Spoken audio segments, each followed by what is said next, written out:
প্ৰতিজ্ঞাবদ্ধ প্ৰতিজ্ঞা কেতিয়াও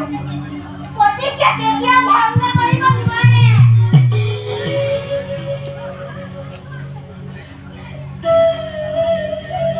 মহাৰাজ আমাৰ সময় একেবাৰে অধিক হয়ে পড়ছে, আপনি দাম দিব পাৰেন নোৱাৰে উত্তৰ